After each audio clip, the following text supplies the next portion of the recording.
damaged into your mind because said ne hey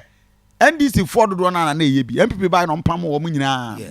and omani abro no kasa kofi sa 2016 7th of January 2017 nanado galamsey o mka so omunya ni nyina no one other factor ne say na NDC for do na na ekrokura concession e was site ye mo mu jae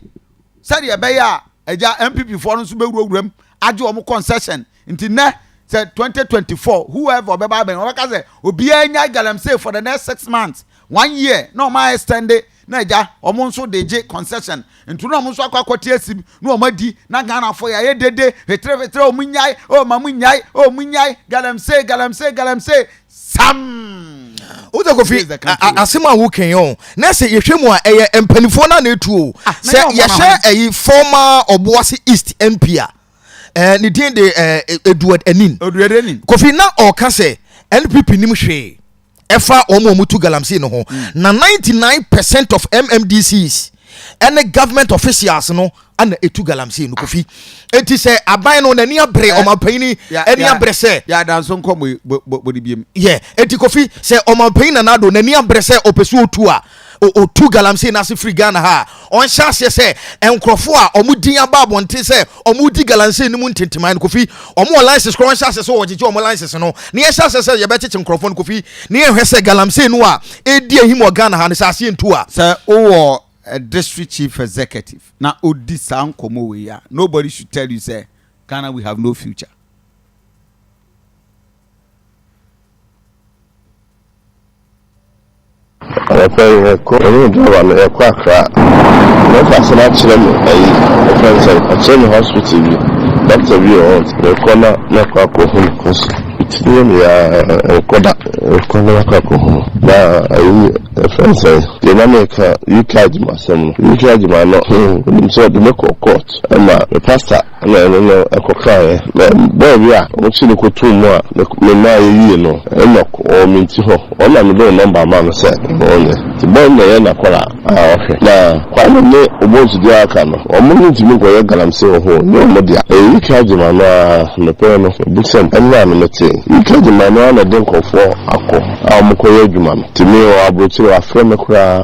So no dear 5% to Benham 15,000 and Bosome Monday Akolabi and for Manu Kumasi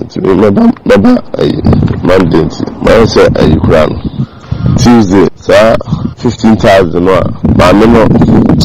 mama I didn't buy my dear Jumama no was your Bosome my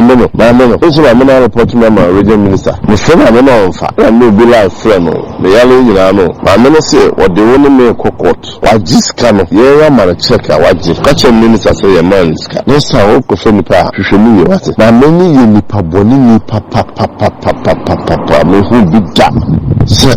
no bedadara jinisika na yase ya medjuma yenye percentage enya abeji etu de papa no 15,000 de mema no sa 15,000 di ma me no hono yambo ebnara na pasha mkumasi na mfema na fakoma ma me no se onji seska no onji wie no so ontia se percentage ya jeno that's what chinchira obeje ni 30,000 na pe kwa na mde amano because ike ni so ya djuma ni bia no a percentage no mema 5% juice we also mema 5 sa na e call no lawyer hono ya agree it's one na ko adwuma no na obosu bi asabwe ma nye kwa me no o ma sheda ekodi ekire bi enyom na ye adwuma no o mo hwi nim tinkofo na o mo ye adwuma no ebi o mo be ma obosu no bi dia nim ike adwuma no no ye concession ti o ma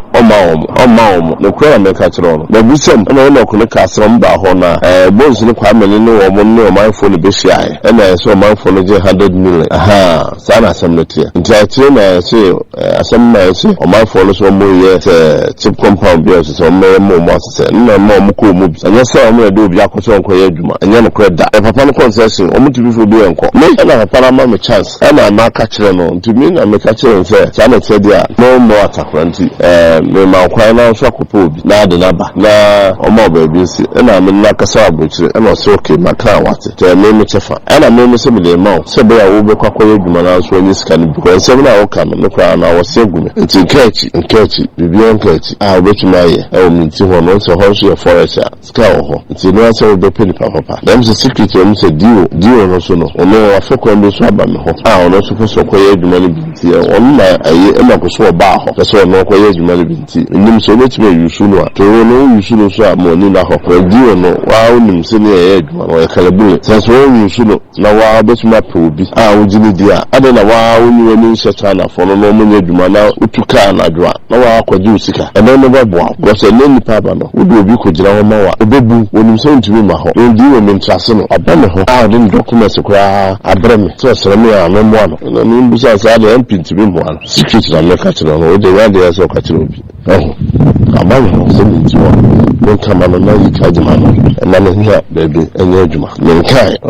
eno na eno ko no frame so di wo no aba so ka kire so me hu papa no ma no enti bi de eno na me ka kire so bo model na wo no ko pa chana ni we no tara fo no do moko enti wo ko pa chana ni na fo mo ebra enti wo kosi eno ko no so eno ko no etiche ni eno na kwa asore enti wo kosi no so na fa chana ni no na wo yi ho fi mu kura enti wo no mo tem so no so opekura onko ho wo de aka kire so maybe 50% enti wo say egru ho kuma se be am be sia mo sia wa ju sika seed money obegye no na wa simple na ekebia odi bia no o de akrefi ho na afa ni ekọ ni o de we no ni anam ka se small ni ekọ etibiem na ni na ho cross nipa na atwam ho sia no na akire be ni apemre na atwam ho sia ewi ase akra takra ka se ni ma mo ano enye hwe ni wa lesson nipa de hwe nyansa ti de de we ka kire no se ko bia so no ase o ti me fo so na o ko yesa adwuma ni nipa ni bia o fere no kwa obebe kuma se na no mu lesi ono onka the care na no ko suka se na ni aje ho pa wo ni ni pa no ko su ne bi o